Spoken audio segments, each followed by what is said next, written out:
Okay, perfect. Welcome. Today we have a really exciting webinar series, and it is called How Youth Can Help Grow the Greenbelt. And this is really spearheaded by OHI, the Ontario Headwaters Institute. And we are co-leading this, both the Community Climate Council, which is myself. I'm the co-founder and CEO of that organization. And I have Jackie Ho, who is a board member at Emerging Leaders for Biodiversity.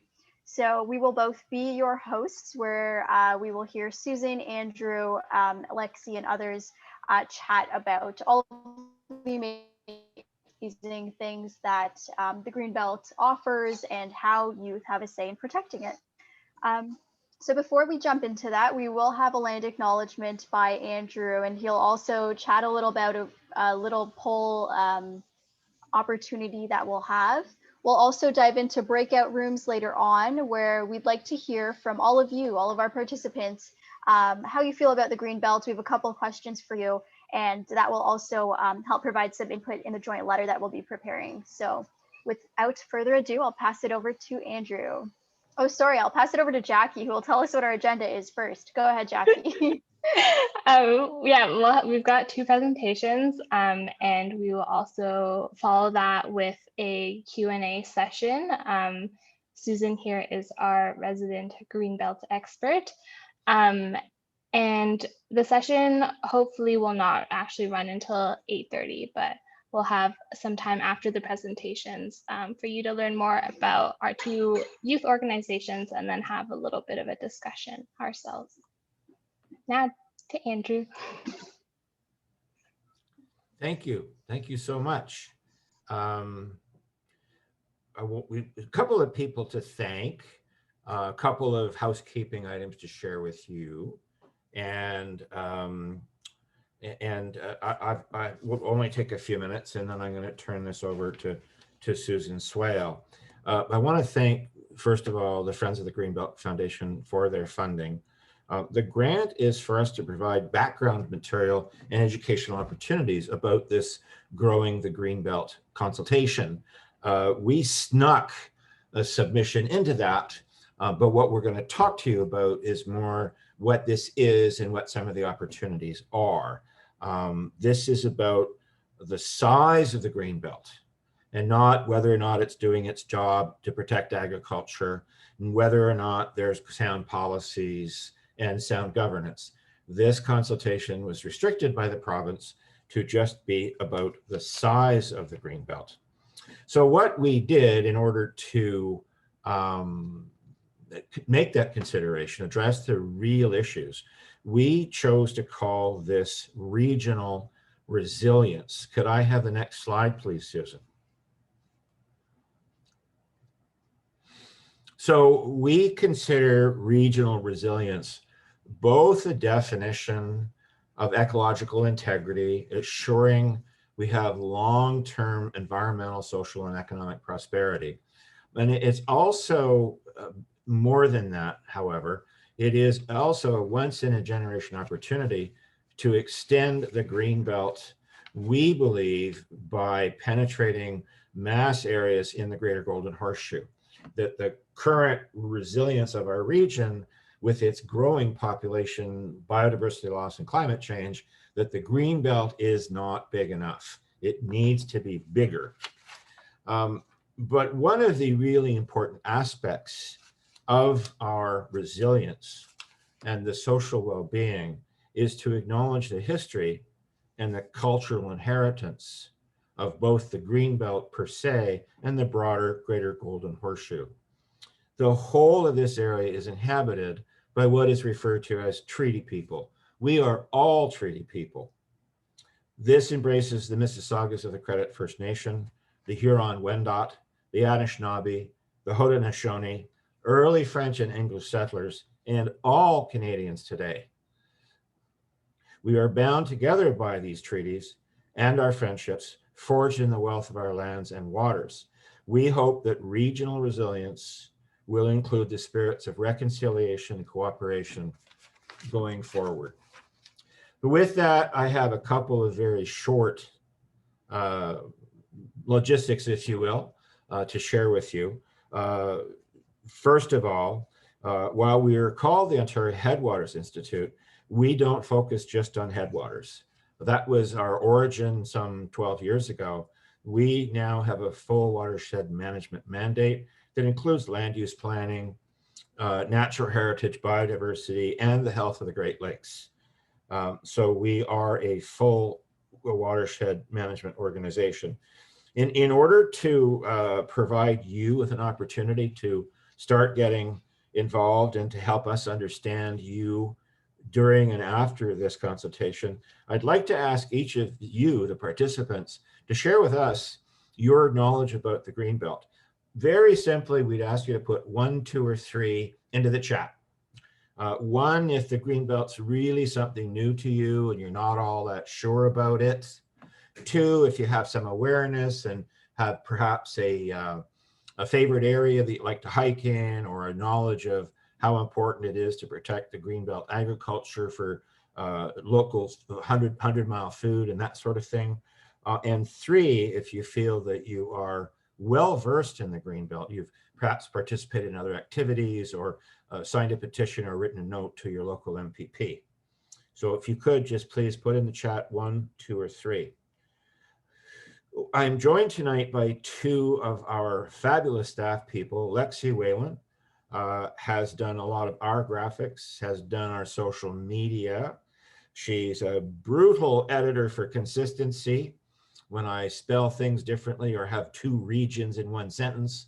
And she just keeps us pointed and focused on our toes and is a great coordinator. And secondly, my last task is to introduce Susan Swale. Susan is a planning consultant. She has specializations in facilitation and sustainable land use planning. She has been a municipal councillor and has worked as a staff member for the Ontario Greenbelt Alliance, Environmental Defence, the Oak Ridges Marine Land Trust. And we are really, really fortunate that she's going to guide us through the complexities tonight. And so without any further ado, Susan's going to have about 25 minutes, and I'll come back a little later to orient you to the actual submission and opportunities for you to submit. Over to you, Susan. Thank you, Andrew. Okay, I'm just going to change this slide. So the government has asked to hear from you about growing the Greenbelt, growing the size of the Greenbelt, as Andrew said. And you can access the opportunity to put in a submission through the Environmental Registry, and that is open until April the 19th. So tonight I'm going to run you through our recommendations to the province about where to grow the Greenbelt. And Andrew is going to offer you some easy ways to participate at the end. The consultation document asks 6 questions. 4 of those questions address where to grow the Greenbelt, and 2 of those questions ask how the Greenbelt fits with the current provincial priorities. Before I take you through how we answered the questions, let's look at the current context we're facing.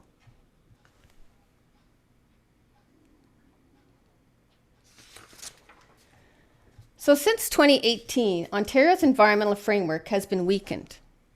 Ontario is now a place to grow, with growth and development prioritized over environmental health. It's important to acknowledge how these policy changes favor private interests over good planning and the public interest. Our policy equilibrium is out of sync. Growing the Greenbelt, in addition to the policy changes noted above, can help restore balance and build regional resilience. So before the latest review, there was a dialogue about how to proceed with growing the Greenbelt among community and environmental organizations. If the province chooses to grow the Greenbelt, we want to ensure that we don't lose any of the existing protections that the Greenbelt offers.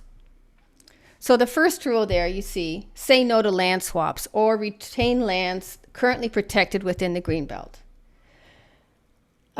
Municipalities are threatening to grow in the Greenbelt, to urbanize within the Greenbelt. So that would result in us losing those lands. We don't want that to happen. because that undermines the integrity of the Greenbelt and the consistency of it as a landscape. The fourth point, acknowledge that there is more than enough land to expand the Greenbelt, as well as support housing and jobs within our cities and urban boundaries. Encourages the province to focus growth within our existing urban areas, which is better for nature, biodiversity, and supports complete communities. And we're hopeful that the province will abide by these rules. Oh, sorry. So what is the Greenbelt? The dark green areas on this map identify the Greenbelt Plan area, the protected countryside as it's called. The Greenbelt is a provincial land use plan that protects some of the best agricultural land in the region. It encompasses 3 different plans. The Niagara Escarpment Plan, which is the backbone of the Greenbelt. Its limestone hills extend from Niagara to Tobermory. It's the medium green areas on the map. And you might have heard of the Bruce Trail. That's a recreational trail that runs the length of the Niagara Escarpment. The Oak Ridges Moraine is also part of the Greenbelt, and it's regulated by the Oak Ridges Moraine Conservation Plan. That's the light green across the top of Toronto, extending into the east. You see it just south of Peterborough there and just north of Northumberland County. And the moraine protects source water. I like to call it the life support system of the Greenbelt. So how does the Greenbelt protect land? Well, it maintains the current zoning of land. So if land is agriculture, that designation is maintained in the Greenbelt. It can't be urbanized or turned into subdivisions. And official plans at municipalities must be brought into conformity with the plan. So they have to follow the rules that are set out in the Greenbelt Plan. And the plan is reviewed every 10 years by the province, with the last review taking place in 2015. Oh, sorry, wrong one. This map illustrates the Greater Golden Horseshoe Growth Plan area, the area in beige. The flip side of the Greenbelt Plan, the Growth Plan is a provincial plan that manages growth in the region by allocating people and jobs to regional governments. The Greenbelt, as you can see there, covers only 21% of the lands in the Greater Golden Horseshoe area. The balance of the land in the Greater Golden Horseshoe is within the Growth Plan. And recent changes to the Growth Plan lower density targets, extend Growth Plan forecasts, and allow settlement boundary expansions that are contrary to building complete compact communities. These policies encourage sprawl. To limit sprawl and protect clean water resources, nature, and farmland, Greenbelt protection should be expanded to the entire Greater Golden Horseshoe area, minus the settlement or urban areas. We say, let's turn the beige green.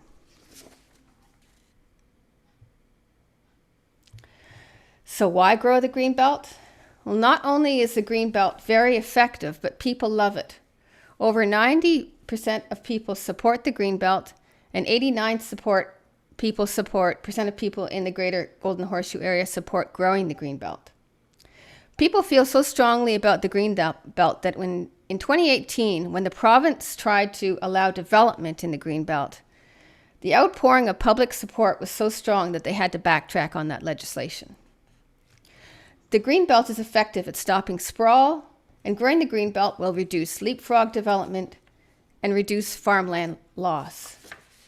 It also extends throughout the area to protect natural systems.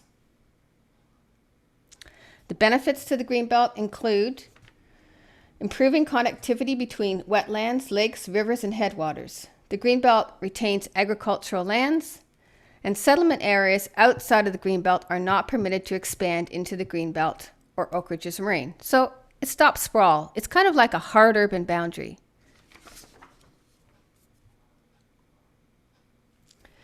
There are threats to the Greenbelt, though. It is not without its problems.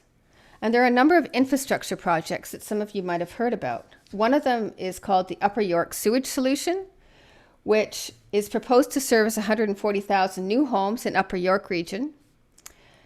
This may add effluent to a sensitive water body, Lake Simcoe, or if it's extended south into Lake Ontario, it's going to put a big pipe through the Oak Ridges Moraine. So that's a threat to the Greenbelt. There are also a number of highway projects proposed that may be may be resurrected. Two of them you probably have heard about: the 413, also known as the GTA West Highway, and the Bradford Bypass, which goes through the Bradford area. It's a protected, provincially significant wetland. And the Niagara GTA, which is a highway project that was shelved a few years ago that will go through the Greenbelt and the Niagara Peninsula. There are also 7 major transit stations planned in or adjacent to the Greenbelt. Now, infrastructure can pass through the Greenbelt if it's serving urban areas beyond the Greenbelt, or if it's serving rural communities or settlements within the Greenbelt. So it's allowed, but we need to really be aware of the cumulative impacts of all these holes and roads in the Greenbelt. Another threat I'll talk about later is aggregate extraction. Now, aggregates are prioritized in Ontario, and extraction is allowed within agricultural areas and natural heritage systems, which creates quite a problem. And the current municipal comprehensive review process. So right now, municipalities are updating their planning documents, and they're updating them to look at how are we going to plan our communities from now until 2051. So I probably won't be around then, but most of you will be. And it's really important to get involved in that, in planning our communities right now. So, while urban areas outside the Greenbelt can't grow into the Greenbelt, the danger is now eating away from within if those settlement boundary areas are expanded. There are also compliance issues with some municipalities not following the plan, and concerns that the province might not uphold the Greenbelt plan. You might have heard of a bunch of municipalities applying to have land removed from the plan. So those are both issues that are quite concerning today. So where to grow the Greenbelt? As I mentioned, our approach to growing the Greenbelt is to paint the Greater Golden Horseshoe area green. But just as the growth plan manages growth throughout the whole region, the province should protect the agricultural lands and the natural heritage system throughout the region. Because these lands are extremely important. They feed us, their water systems sustain us, and the natural systems protect biodiversity to support resiliency throughout the region. Now we're going to turn our attention to the many areas where the Greenbelt can grow. I'm going to show you some maps that we use in our provincial submission. And as I said, there's 6 questions. So we're going to turn our attention to the first question the province asks us, which is, what are your thoughts on the initial focus area to grow the Greenbelt in the Paris Galt Moraine? So the Paris Galt Moraine, you can see there, it's along the edge of Hamilton and Milton. It's a very significant area for a moraine west of the GTA. The Paris Galt Moraine provides drinking water to over 800,000 people in the Grand River watershed. And by 2041, the population of the area is expected to grow to 1.3 million. Most of those people are reliant on water from the ground. So protecting the moraine helps protect the groundwater they depend on. It's essential that groundwater systems throughout the areas are protected also because of cumulative impacts from urbanization and aggregate extraction. This map of the Blue Belt in the Paris Galt Moraine identifies the water systems, all that blue area. It's all underground water systems and river systems. Headwaters, wetlands, intermittent streams, discharge and recharge areas that are really important for ongoing resilience of the watershed. And as the Paris Galt Moraine is an area with high value aggregates, provision needs to be made to restrict aggregate extraction below the water table here, because then you're affecting the groundwater for these communities. So we recommend the province grows the Greenbelt in the Paris Galt Moraine and throughout the Grand River watershed. Next, And the next question, number 2, was about how do you want to approach going from a study area of the Paris Gulf Moraine to looking at a more defined boundary? And we said, if you want to do that, you really need to make sure you have in-person consultation with the people in the communities, the stakeholders, and the indigenous peoples. And question 3 is about urban river valleys and headwaters that we recommend get added to the Greenbelt. Urban river valleys provide many benefits, including maintaining green infrastructure such as wetlands, floodplains, and a riparian edge. They enhance habitat and biodiversity. They support a regional trail system. They protect downstream areas from flooding, erosion, and excessive sedimentation. They provide healthy outdoor recreation opportunities and protect cultural heritage sites. So in the Ontario Headwaters Institute submission, we recommend the expansion of urban river valleys to incorporate not only the Paris Gulf Moraine watershed, but we recommend them adding the Nottawasaga River, Carruthers Headwaters, the Rouge and Humber urban river valleys and headwaters, the river valleys and headwaters of the Lake Simcoe watershed, and the Grand River watershed.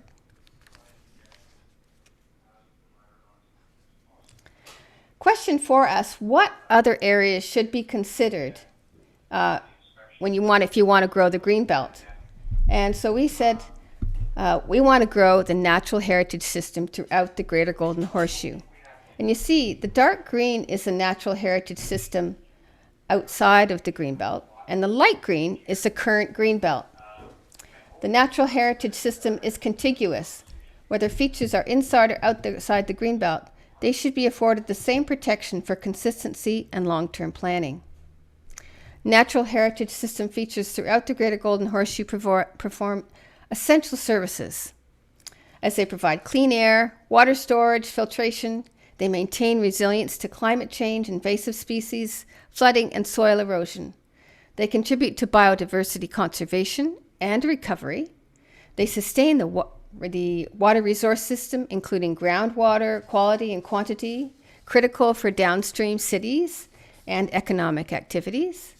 They support agriculture, recreation, tourism, and rural communities.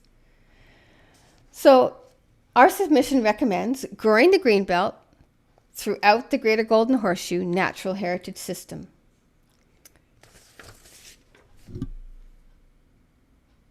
Let's make all the green one green. Oh, sorry.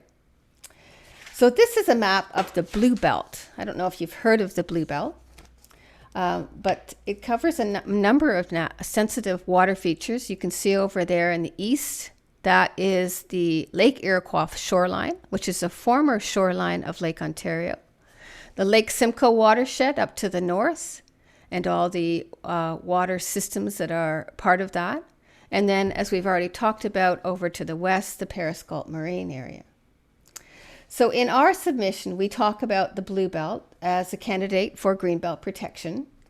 And this came about, this map, in 2015 as part of the coordinated review. The province was looking at where to expand the Greenbelt when you had a different government at that time.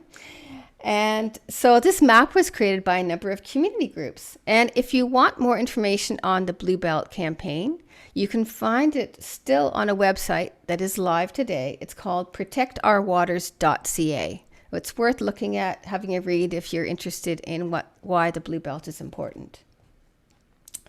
So in our proposal, we support the Oak Ridges Marine Coalition's position to add the Blue Belt to the Greenbelt.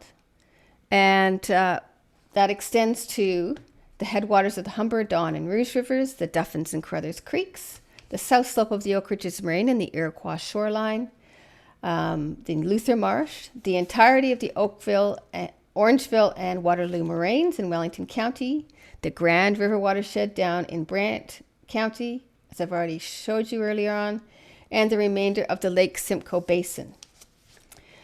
So we need to protect all of these vulnerable areas by adding them to the Greenbelt, which would permanently safeguard critical water supplies, natural areas, and prime farmland from urban sprawl in the face of increasing population, development, and impacts from climate change. Now, next, let's look at this map is fabulous. It's the most colorful. It shows a bunch of new moraines that have been identified by Deb Crandall. And I don't know if you know Deb Crandall, but she's the founder of Save the Oak Ridges Moraine Coalition. She's an award-winning researcher and conservationist. And her recent report, I think it's going to be available on the Greenbelt Foundation's website in the near future if it's not already. But these important moraines throughout the area store significant groundwater sources, and their recharge areas should be protected. Millions of people, rural industries, agricultural operations rely on the clean water from these groundwater sources. So we think they should all be added to the Greenbelt. So just to recap, we've now answered the first 4 questions in the government's submission.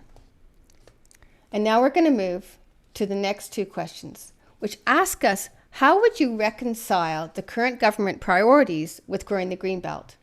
Now, we have extensive questions in our online written submission, but I'm just going to review some of the areas we want to protect going forward. So question 5, how should we balance or prioritize any potential Greenbelt expansion with other provincial priorities? So when answering this question, we chose to illustrate how provincial priorities need to support growing the Greenbelt. For instance, how does the provincial plan policies require municipalities to allocate more land than is needed? They encourage land speculation and support sprawl. So that's the growth plan, right? I said the opposite of the Greenbelt. It's a growth plan. So how can we balance an affordable approach to growth and that will require municipalities to work towards complete communities? Well, we think fixing the growth plan and prioritizing growing the Greenbelt will help.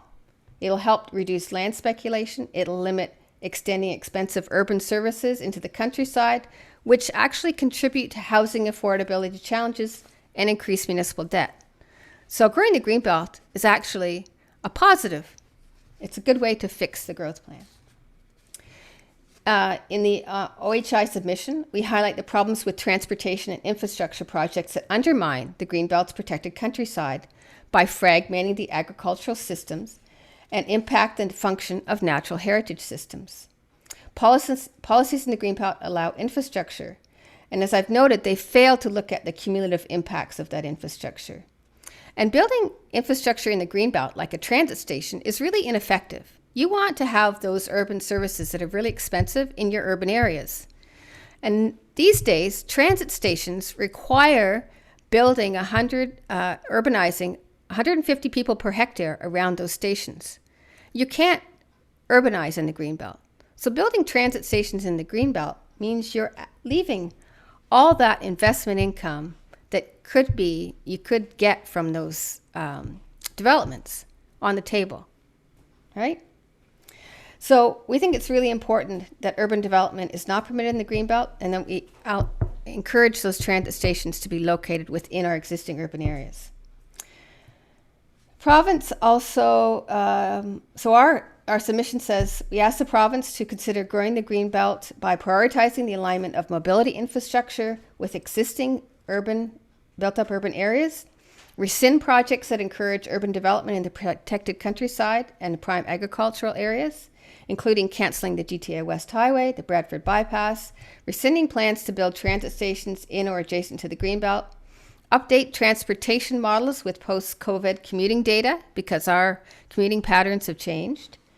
And as I've already noted in growing the Greenbelt, in the Growing the Greenbelt submission around NHS, that question, we addressed that in question.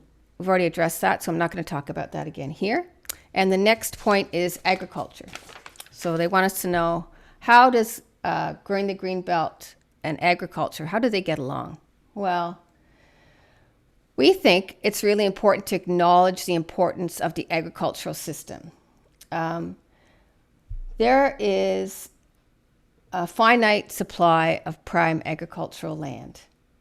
And within Canada, only 5% of the land is fertile enough to grow crops. and it needs our protection. We're losing 175 acres a day to urbanization, and most of the productive farmland is located around our urban areas. We usually build settlement areas around agricultural lands because there is fertile land and it feeds the people. But building on it negates that opportunity to feed people, right? So the OHA supports the submission made by Ontario Farmland Trust to grow the Greenbelt across the Greater Golden Horseshoe agricultural system. And finally, question 6, our last one here. So the last question asks us, are there other priorities that should be considered when growing the Greenbelt? And we say yes. We think the province needs to consider a number of priorities: health and well-being, climate change and biodiversity, regional resilience, and aggregates. So we think COVID has outlined how the natural environment is absolutely essential for public health and wellness and recreational purposes. 20 to 30 minutes of nature daily leads to better health outcomes. So growing the Greenbelt along the natural heritage system is a cost-effective way to address mental and physical health. And climate change. Expanding Ontario's Greenbelt is key to a more resilient region. The Greenbelt protected countryside provides a reservoir of natural infrastructure. Forests, rivers, and wetlands filter the air and water, decrease temperatures, prevent floods, reduce soil erosion, support biodiversity, and absorb carbon. Growing the Greenbelt builds upon the regional resilience needed to mitigate the changing climate. Regional resilience. Since 2018, policy changes have been made that benefit private interests and degrade our environmental health. In order to restore balance, support well-being, and prosperity, we encourage the province to grow the Greenbelt. OHI encourages the province to pursue a wide-ranging set of new policies which embrace a fair and green recovery that ensures regional resilience to support ecological integrity, social vitality, and economic prosperity. And finally, aggregates. If you read our full submission, I explain how the province prioritized aggregates over natural heritage. And in 2017, the Environmental Commissioner of Ontario called on the province to decrease aggregate demand, strengthens the province's power to protect the environment, and improve rehabilitation rates through better enforcement. Instead, the province has continued to prioritize aggregate extraction over natural heritage policies. So in our recommendation, we support the comments made by Greenbelt stakeholders to prohibit new aggregate extraction throughout the natural heritage system, both inside and outside the Greenbelt. And that's it for me. That's the policy wonky part of the evening. I'm going to turn it over to Andrew again, so he'll take you through, review the recommendations and take you to next steps.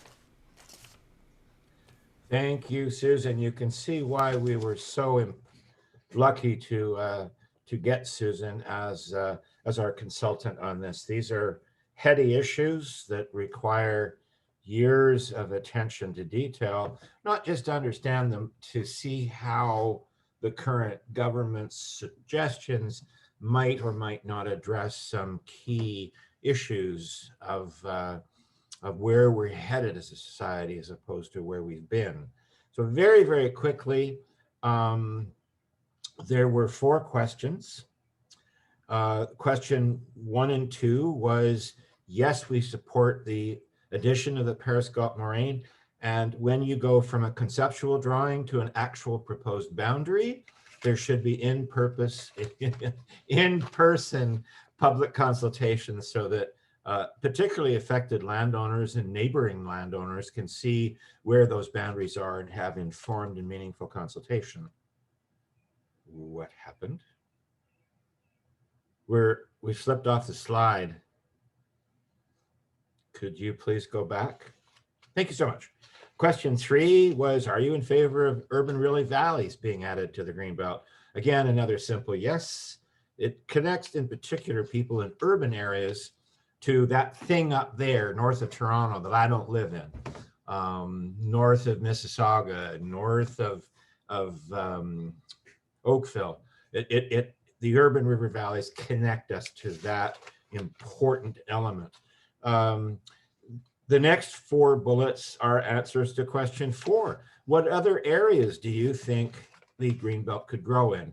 In our submission, we actually provide the maps that Susan has shown tonight. We think there's tremendous requirement to secure regional resilience, and that we can do that by adding the natural heritage system, the agricultural system, the lands from the 2015 Blue Belt proposal and the 2020 moraine proposal from the Crandall study. And even though we've listed a lot of those areas that in fact have headwaters, there are other areas that aren't actually included in those because some streams are intermittent or ephemeral and they're not on mapping. So there's lots of areas. And then what we did, well, the province had said, hey, this is about growth and not policy assessment. We snuck in 8 policy areas. Not going to go over them. Susan addressed them. There's extensive wording on these with recommendations. Growth management, transportation and infrastructural, natural heritage and agriculture, health and well-being, climate change and biodiversity, the regional resilience concept a little more fully explained, and of course, the predominant role of aggregate, which is almost a trumping land use across much of South Central Ontario. So we were able to weigh in a sneaky fashion by suggesting all those things need to be addressed. Could I have the next slide, please? And this is your first call to get your questions ready. So we have put a number of resources on our website. If you can't have time to write that whole thing down, just remember waterscape.ca. There's a hyperlink from that landing page, take you right to regional resilience. The first thing we've posted is because our mandate is, again, educational material. So the full PDF that was the basis of the PowerPoint presentation with all the maps is online. You can read it. I like PDFs because they're quick to download. The formatting doesn't get messed up. If you are impressed by that, if you want to make a submission of your own, we also have posted a Word version. So you can borrow anything that you like. You have carte blanche to cut and paste, or cut, paste, delete, add, and amend. It's a template for you. So there's both a PDF and a Word version. And then finally, there's actually our submission, which is kind of an add-on. It's a bonus, if you will, that all of the specific wording from our recommendations are excerpted and they're in an email format. And you may endorse the recommendations if you find that easier than cut and pasting and amending. And when you sign up your email address, your comments go into the ministry conducting this consultation. And if you put in your postal code, a copy will go to your local MPP.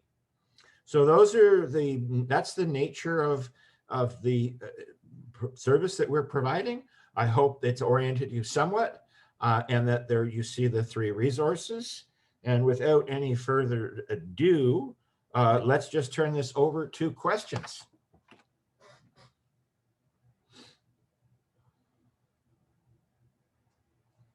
Please don't be shy. I'd also love to add, if anyone has signed already, please drop in the chat that you have. It only takes a couple of seconds. And if you are open to telling us where in the Greenbelt you're from, let us know your city and municipality in the chat as well, if you don't have any questions. And you guys are always probably more familiar with software than I am. On the bottom of the button bar, there's a reactions icon. And if you just put your hand up, you can put your hand up like that, and we'll know you want to ask a question. Noreen, look at that. Noreen has her hand up. Go ahead, Noreen. Hi, how are you tonight? So I'm in the Uxbridge area, and I was wanting to know about the Greenbelt in our area. You seem to be talking more the West End. And does this also take into, like you mentioned about the 413, I think it was, does it also take in the new airport that they're still talking about building in between Uxbridge, north of Ajax, Pickering?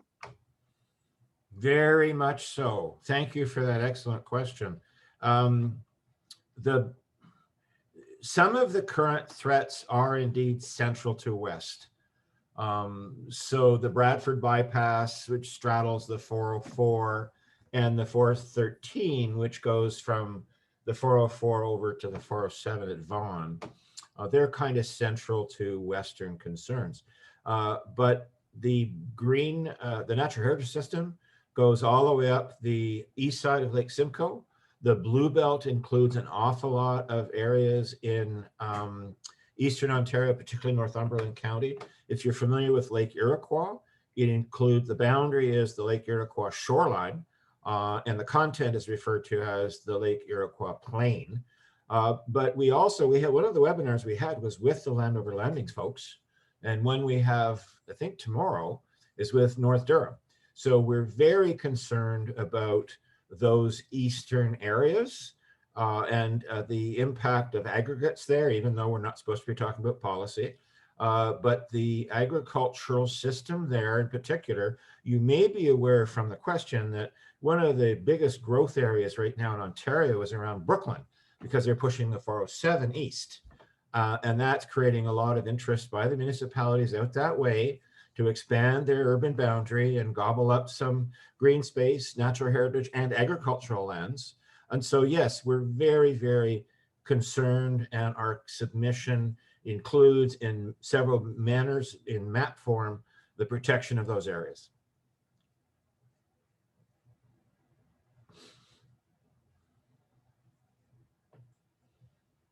Noreen, don't be shy. I have this big, strong, masculine voice, and sometimes it sounds omniscient. Yes, I know everything.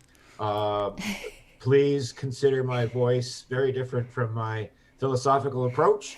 If you have some comments, if there's an area that you think, Noreen, that you want to in particular flag, we'd love to hear it. In fact, we have an open appendix in our submission. We have our maps in Appendix A, and Appendix D is to be added. We had to have the submission up for March 30th so that all 12 webinars would have the same material. Appendix B is new areas suggested by participants. We have 4 maps coming in from groups we've done webinars with to add areas. One of them is going to be the Lake Iroquois Plain. If you have anything in particular, don't be shy. Please suggest it. We'd be glad to work with you after tonight or offline in order to capture any areas that you think are important. That we've missed. We glanced over accidentally, but we really wanted to include them. We haven't missed much, though.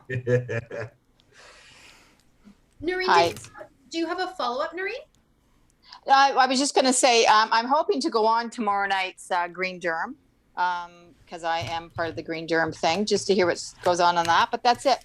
No, I think it's great. I think it's awesome that I'm seeing the youth. I am not youth. I am in the growing old section department. So I think it's great that all the youth are interested, because I probably won't be here when all of this stuff actually takes place. We all know that any government policies take forever to go. So I think it's awesome. Thank you guys. I truly appreciate you guys are stepping up to the plate. Mm-hmm. Oh, sorry. Yeah. Go ahead, Susan. Sorry. Nope, you didn't cut me off. I'm good. No, Okay. that was it. Thank you. Good. I have a question around the Blue Belt proposal and how that came about and what happened with it, because I think those areas were identified in 2017, 2018. So, like, how did that happen and what was the outcome? There was a the previous government, the McGuinty, oh my goodness, how could I forget? The McGuinty Wynne years, how embarrassing, to take the pulse of the public. It was actually called Protecting Water for Future Generations, Growing the Greenbelt in the Outer Ring. And so 4 organizations got together in order to influence that discussion and came up with the Blue Belt map. So they added at that the Galt Moraines in the west, the Simcoe around Lake Simcoe in the central north, and the Blue Belt in the east. And unfortunately, the government didn't, after the election of 2018, the new government didn't continue along with that mapping, and they started this particular exercise. They have stated that all previous submissions will be considered. And that's one of the things Susan alluded to. We're taking them at their word. Hopefully they're not just saying that, oh, they're not actually going to take time to look at those.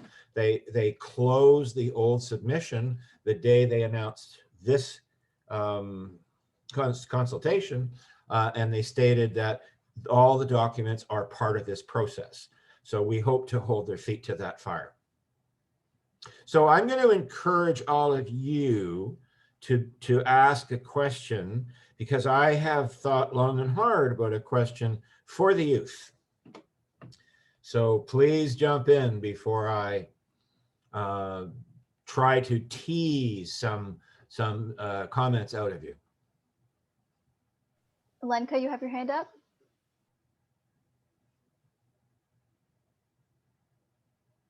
Oh, I'll just unmute you. There we go. So I guess my name is Rick. Can you hear me? It sounds a little choppy. Echo, yeah. Could you try saying something again? Nature abhors a vacuum, Noreen, go ahead. Okay, youth, I would like to know, what are your thoughts on this, and what are your future plans? Where is it you guys are heading to in your thoughts of what you would like to see done that you can do? Well, you kind of stole my thunder, didn't you, Noreen? I was going to put it a little bit differently. If I can paraphrase that and add to it and encourage the youth to speak up. What we've talked about is size. And my gut instinct tells me that the youth of today is involved in the international biodiversity discussions. I know Thomas McCauley is. I'm sure the rest of you are. And there's the climate change side of this, ELB as well as the climate change. So I'm wondering whether or not where you see the opportunity to bring your passion and interests to this exercise, which is about size. Do you see an opportunity to bring your concerns into how do we protect enough? How do we ensure regional resilience and not just a few parcels of forest where maybe the odd bird might be able to nest? Talk about a biased question. I'd love to hear what as Noreen was alluding to, I'd like to hear your 20 and 30-year perspectives. They're kicking urban planning out to 2051.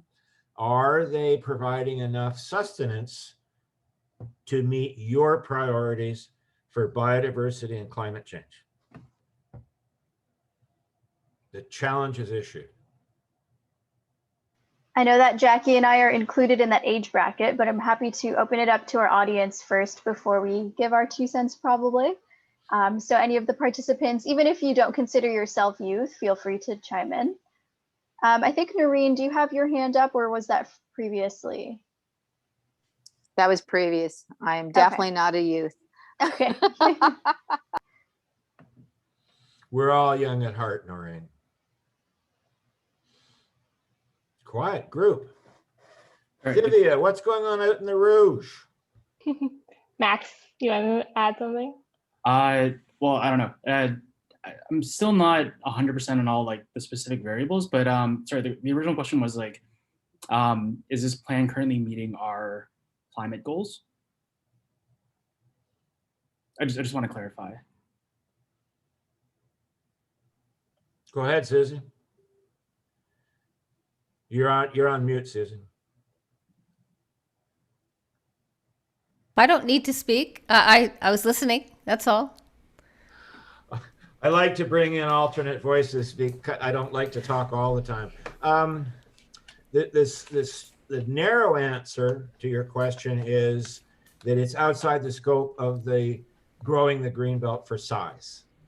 However, when you look at some of the things that Susan mentioned, 3 highways through the heart of the Greenbelt, and it's not just the construction corridor, but it's the stormwater and the air pollution and the climate emissions that come off that highway. And the municipalities want to grow. And they're talking about transit stations. Susan mentioned a tremendous density that would be required to support transit stations. So all those things are infrastructure. Now, would it be less impactful to climate change if we had dense urban communities and hard urban boundaries?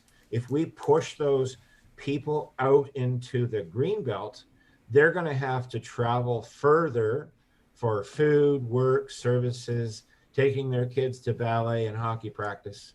And that's the problem with non-dense growth. So very indirectly, the overall open for business approach of the current government is very much opposed to solid targets for climate change, dense communities, intensification, and growing into Greenbelt areas. So I think there's some issues there, Max, that would answer your question. Yeah. Oh, well, really, my question was just to clarify, like, your original question. Yeah.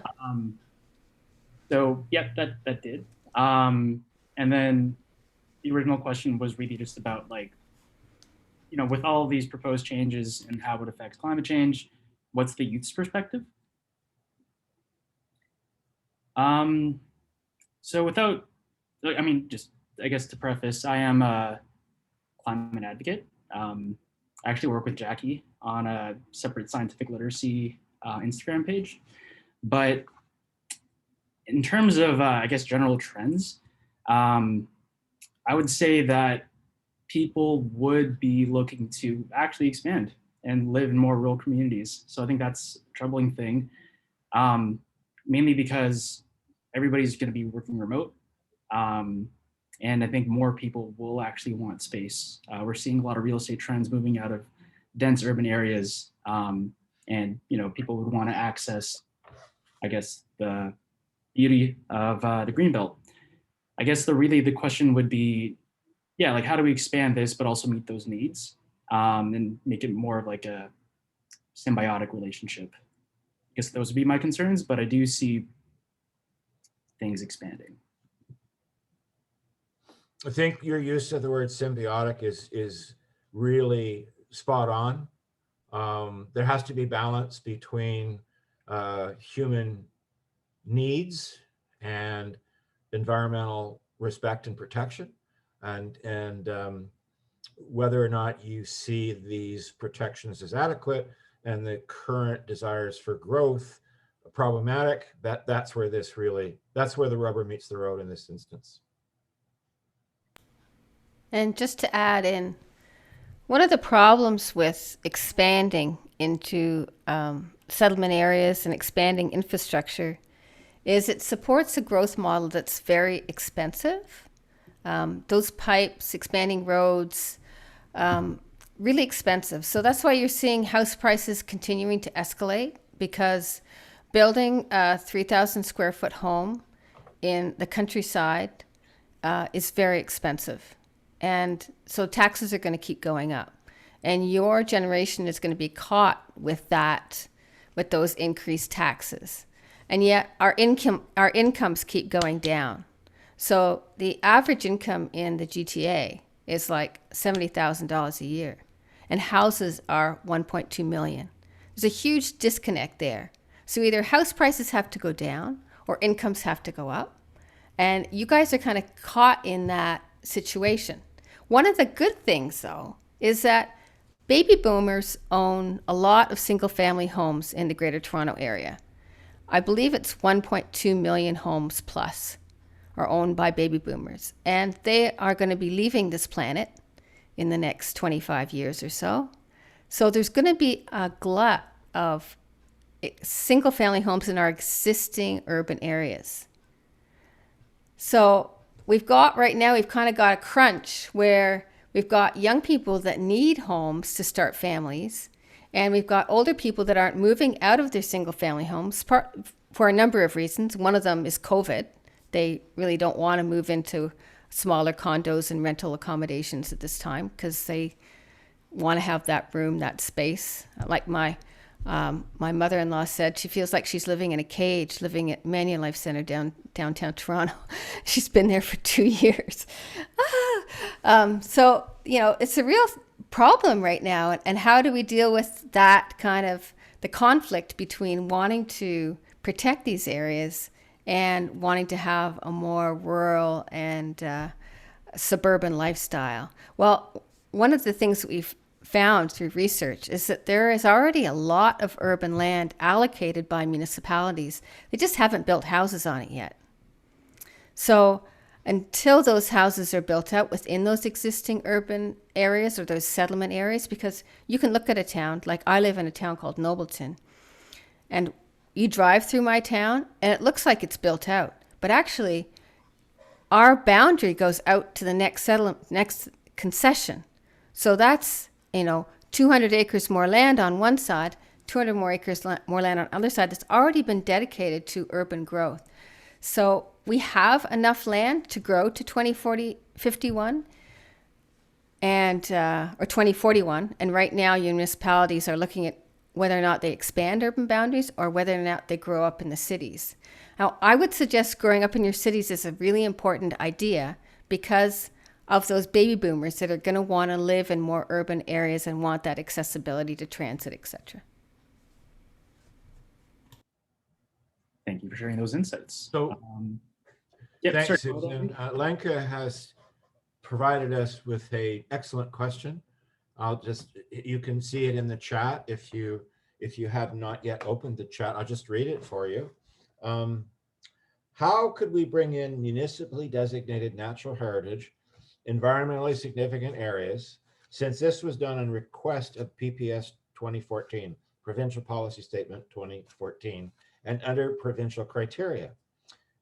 Provincial Policy Statement minimum protection standards apply.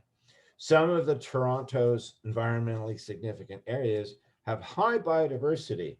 In fact, Hyde Park has higher biodiversity than Albion Hills.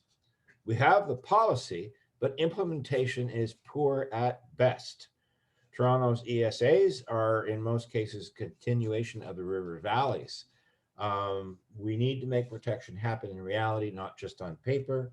If these areas were officially part of the Greenbelt extension, continuity and connectivity, it might help. That's a wonderful thesis. It's well put. It's exactly the issue. For those of you who don't know, the reason Toronto has these amazing river valleys is because of Hurricane Hazel.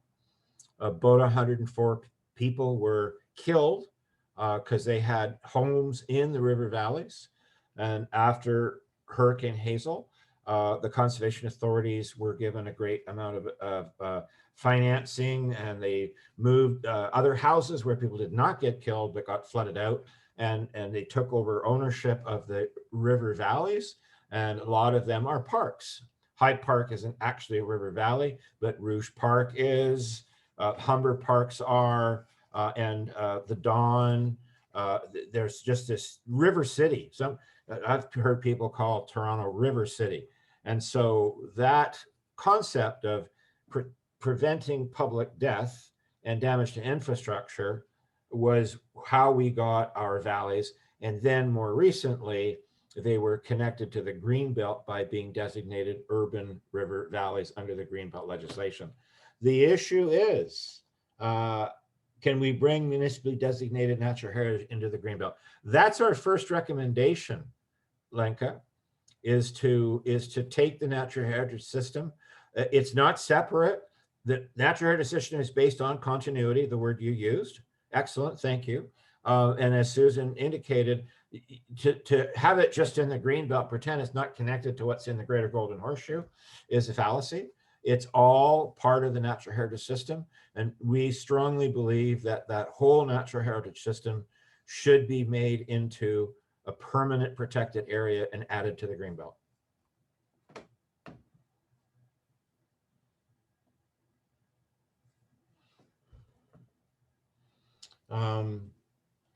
Noreen has made a comment about the cost of housing. One of the things that the current pandemic's doing is, my understanding is a lot of under 30s really don't want 4,000 square foot homes.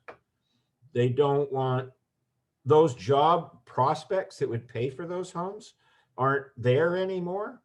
And there was a trend to co-house, an interest in co-housing and smaller houses and greater density. The pandemic seems to have really shaken that. Somebody earlier talked about, what was Max?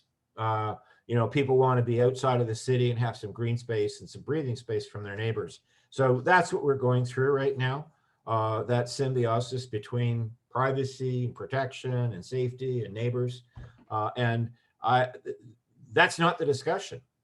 The discussion is open for business, increase urban boundaries, issue minister's zoning orders, allow people to build on provincially significant wetlands, and put highways in the Greenbelt. So our contention is that that's not regional resilience. We need a lot more to make this region fully resilient. Jackie and Miranda, we're at the hour and 7-minute mark. I don't want to short sheet you guys in your breakout groups. I'll take direction from you about what to do next. Miranda, do you want to give our very short presentations and spiels, and then we will just have an informal discussion for anyone that wants to stay on afterwards? Sure, that sounds good. Yeah. Okay. I'm going to quickly share my screen then, and I will give a very short introduction to emerging leaders for biodiversity for people who are not familiar with us, and then Miranda can go next. So ELB is a organization and network of young professionals and nature enthusiasts in Ontario generally. It was formed by a group of youth in 2015 as an outcome of the Ontario Biodiversity Summit. And one of our main goals is to encourage youth to engage with the promotion of Ontario's biodiversity and the Ontario Biodiversity Strategy. And we do that by having kind of a youth seat at the table at the Biodiversity Council and other environmental networks here. Some of the activities that we have going on right now that I want to promote, we have a monthly book club going on, and we also have a very active Facebook group and blog where people can read more about us and what it's like being an emerging young professional in this field. And in 2020, we started an environmental career podcast, which has been very successful. We've had now, I think, over 1,200 downloads, and we're on our second season now. So if people want to check us out, we do interviews with other young people and also some people who are more established in the environmental field. We like to collaborate with a lot of other youth groups, and we are working on revamping our mentorship program for this year. And mainly you can catch us on Facebook in our group, but we're also on all of the social medias. So that was my very quick spiel, and now Miranda, you can go. Thank you. I'm going to try my best to make mine that short because I know we're on a time crunch. Can everyone see my screen here? Yes. Awesome. Okay, so my name is Miranda Baksh. As I mentioned, I'm one of the co-founders of the CCC, and currently I'm the CEO The Community Climate Council is also youth founded. We're a nonpartisan organization based in Peel Region, Ontario, and we advocate for climate action and community resilience through enhancing climate literacy and municipal relations. So I will share a little success story on that municipal relation part in a second. Here are the co-founders down here on the bottom left and myself, and at the top left, that's when I delegated on our climate change master plan in Peel Region. So we were founded on the desire to create a platform for our community members to call for bold local climate action and policy change while also working to develop our community-led solutions. So our 3 pillars are climate literacy, so primarily through education. Secondly, it's community engagement. That's a picture of our strike that we held, Brampton's first climate strike in 2019, and political advocacy, and again, a picture of a delegation. So really quickly, if you are from Peel Region, this is very much applicable to you. This just shows where the Greenbelt runs in Peel, and I won't go through all of the benefits that it provides.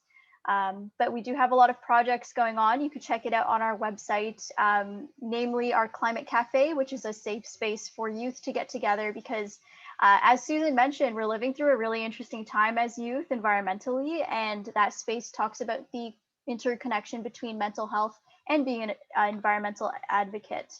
We also provide resource guides for youth. This one here, the resource guide for community climate action, was made in collaboration with a city councilor in Windsor. She's amazing. She's also a youth. And we have their tips and tricks on communicating with your city councilors, how to get involved in local delegations. And the success story I was mentioning is that our political advocacy team, which is composed of 2 amazing people who went to the region of Peel and delegated in opposition of the 413 highway that Susan also mentioned, which really impacts us here in Peel as well. Happy to report that after that delegation, the next day, the region of Peel actually pulled out of the plan, which is amazing. And I really hope that that inspires some youth here because the 2 of them were the only 2 youth in that room, and youth voices really need to be heard. There are so many counselors out there who want to support youth, but if we're not speaking up, they don't know who to support. So we really need to get to those tables, and it's free, it's online, it's pretty accessible. I'm always open to questions if you have questions about that. Unfortunately, the city of Brampton has not pulled out of the 413 highway, and Environmental Defense is still working on that. And if you're interested in supporting our work, we're always open to event collaborations, project development, or just liking and sharing on our socials is a huge help as well. And this is where you can reach us on Instagram at Peel Climate Council, or you can email me at admin@peelccc.org. And here is our website. Well, you'll actually find some volunteer openings that we have. So you can also join my team if you're interested. Thanks, Miranda. So for the last part of the 15 minutes we have left, we had planned to do a little informal discussion with those of the youth on the call. But I just want to thank everyone for coming out tonight and to our presenters, because I definitely learned a lot about the Greenbelt. I did not know a lot of kind of the history of it. So I'm gonna pull up 2 discussion questions, and then yeah, we thank everyone again for coming. And we our plan was to brainstorm some youth additions to the OHI submission. And so we'll take some notes from our discussion and send those out in an email to people that registered. So would you like us to sign off and allow you to have the youth discussion?